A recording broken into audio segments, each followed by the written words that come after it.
A person can get inflammation systemically anywhere in their body, and some people get it in their joints, some people get it in their gut, and some people get it in their brain. Hello and welcome to the Pacific Channel, where we talk about the law of attraction, how to manifest anything you want, meditation, and more. I'm your host, Steve Doherty, and in this video, we're going to listen to an audio clip where someone asked Dr. Joe Dispenza about Alzheimer's disease. According to Wikipedia, Alzheimer's disease is a neurodegenerative disease that usually starts slowly and progressively worsens. It is the cause of 60 to 70% of cases of dementia. The most common early symptom is difficulty in remembering recent events. As the disease advances, symptoms can include problems with language, disorientation, mood swings, loss of motivation, self-neglect, and behavioral issues. As a person's condition declines, they often withdraw from family and society. Gradually, bodily functions are lost, ultimately leading to death. Although the speed of progression can vary, the typical life expectancy following diagnosis is 3 to 9 years. Now that's all according to Wikipedia. But don't let any of that bother you. Anything can be healed no matter how far it has progressed, despite what all the so-called experts may tell you. There are many examples of people overcoming this and other diseases. So the question presented to Dr. Joe is about how, if your parents get Alzheimer's disease, does that mean you're likely to get it too? And does worrying about it make it even more likely you'll get it? And how does a person avoid getting it? Dr. Joe explains what causes Alzheimer's disease and how basically it is the inflammation of the brain. So if you can cure the inflammation, then you should be able to cure Alzheimer's. Then he talks about 3 components of health and which one of those is the most influential one of your overall health.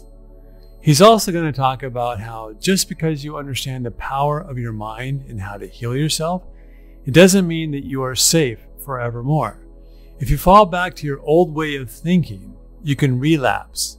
So just because you learn about how the law of attraction works, or maybe a little bit about quantum physics and how to attract what you want, it's not like a college degree that once you get, you have it forevermore. In other words, you must keep on doing the work.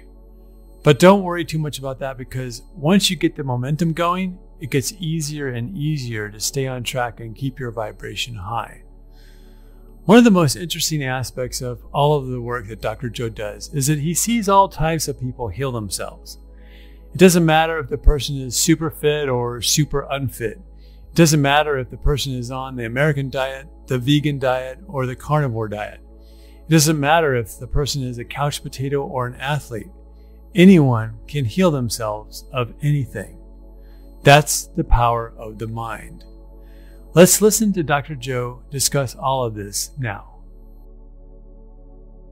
I have a question regarding Alzheimer's disease, because that's a disease obviously that's very tightly connected with the brain. And I was wondering, because once you have the disease, it's really difficult to practice, the meditation and everything. And it's a bit related to what the first caller said, that my mother had Alzheimer's disease, and I'm a little bit worried that, does it concern me as well? And I'm afraid that through being afraid that it will touch me. So maybe you can say something about Alzheimer's disease. Thank you, Catherine, for your question. I was flying back from a trip.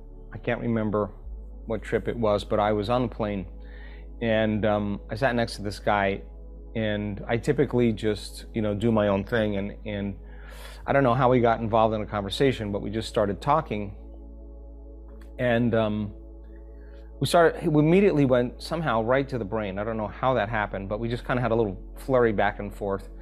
And I said to him, "What do you do?" He said, "I am the president of the American Alzheimer's Association." And I said, wow, I'm interested. And I said, "Can I ask you a simple question?"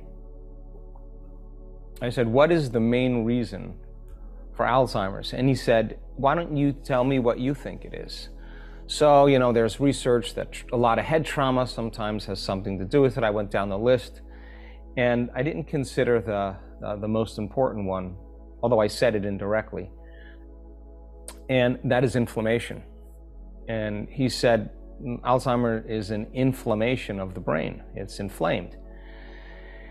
Now, the greatest way that we create inflammation is living in stress and living in survival.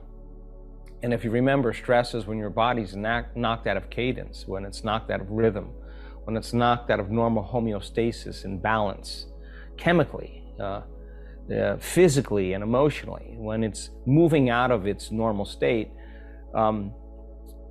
it compromises energy in the body, and so the adrenal glands just dump all this adrenaline and epinephrine, norepinephrine, cortisol, and these steroids.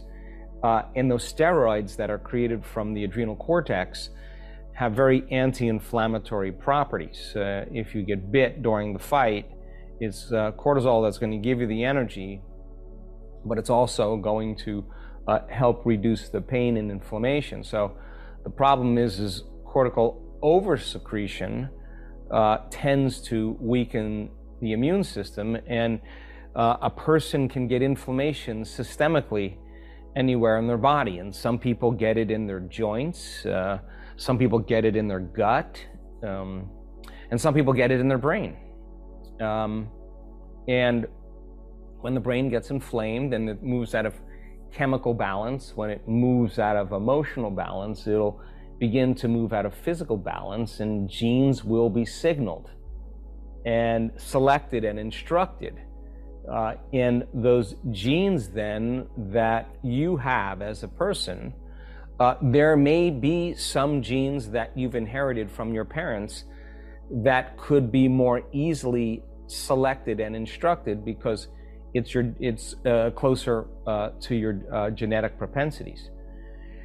And so then, if you can get your body physically more balanced and exercise and what's good for the heart is good for the brain, aerobic exercise is essential to break down the connective tissue in your body, and do yoga or whatever it is that you want to whatever it is that you want to do to get your heart and brain circulating more blood.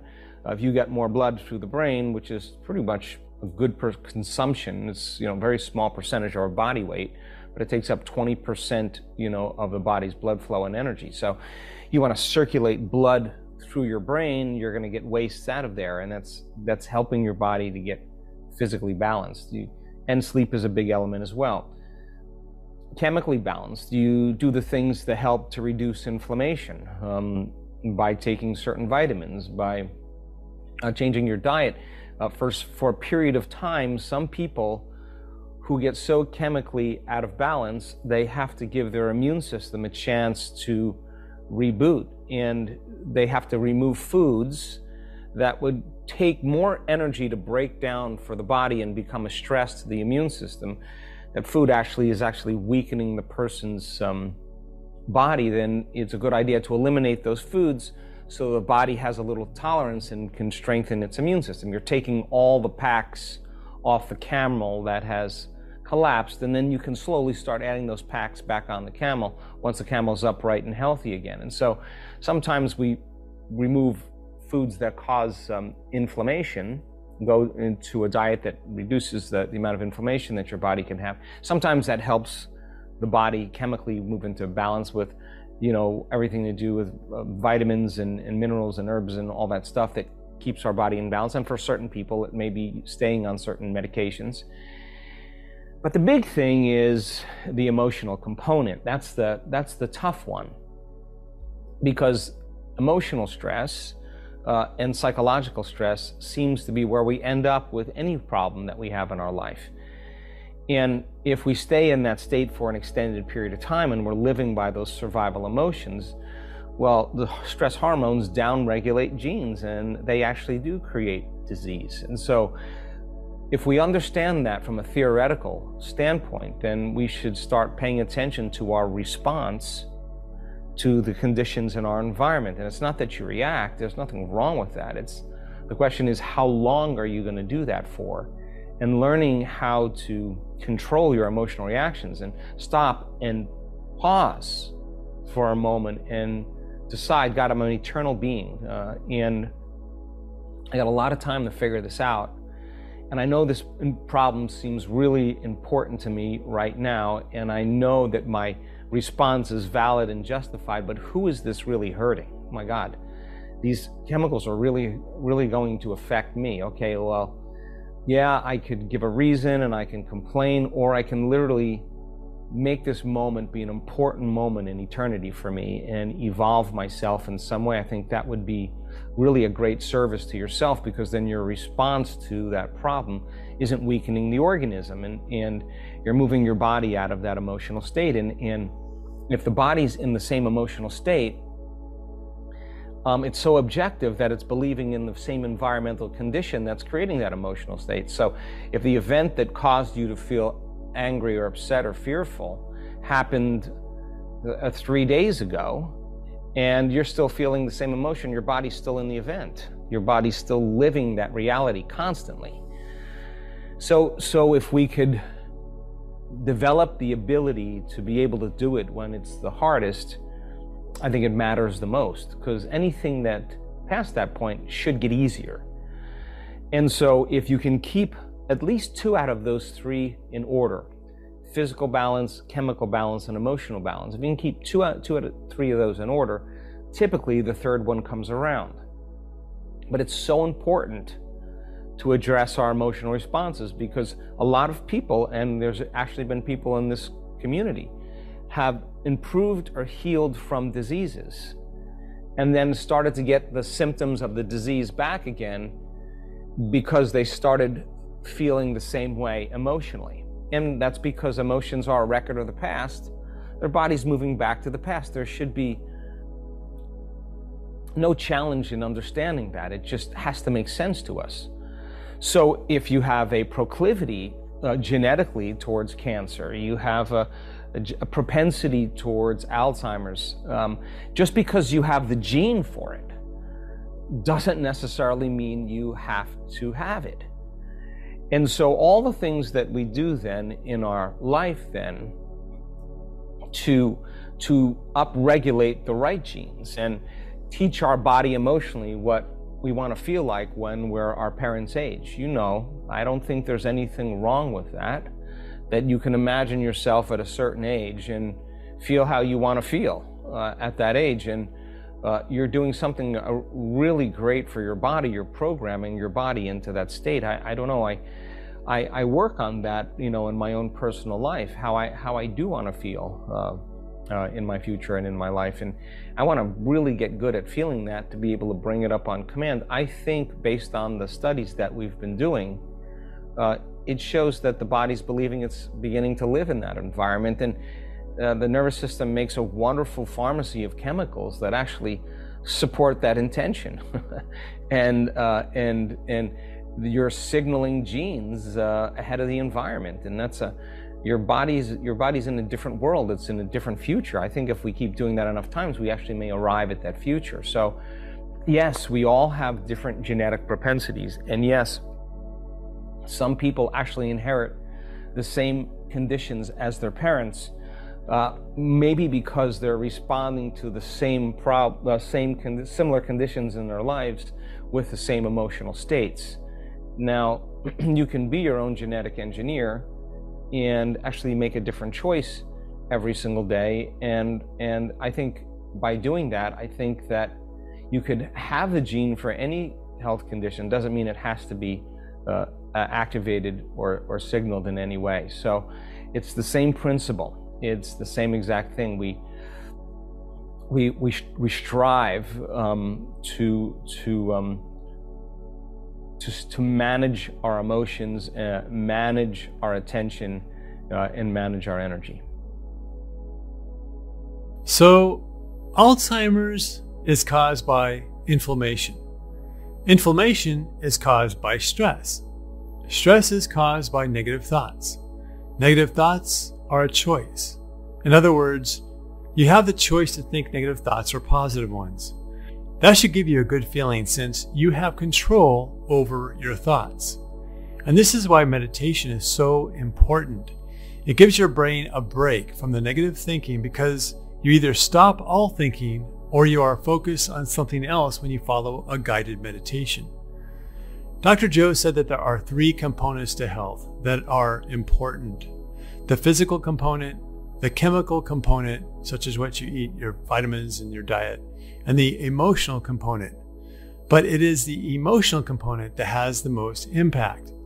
As a matter of fact, it is much more of an influential factor on your health than exercise and diet. As he said, you must learn to control your emotions, and you must get into a good habit of doing it all the time. Dr. Joe said that some of the people in his healing community can heal themselves of something, but then it comes back. That's because they relapsed into the old way of thinking. From the law of attraction perspective, just because you believe in the power of your mind and the law of attraction, it doesn't mean that you're instantly in the safe zone. You must do the work to keep thinking positive thoughts no matter what. Just be easy about all of this. Don't worry about attracting something from your parents or anyone else. Just be good to yourself. Do things that make you happy. Follow your bliss, follow your dreams, and enjoy your life to the fullest. That's the best prescription drug there is for life. If you like this video, please like and subscribe, and please share it with your friends and family because this information could be life-changing for them. Life is supposed to be good to you, and it's supposed to be fun. Let go of all worry, fear, and doubt. Thanks for watching, and until the next video, stay positive.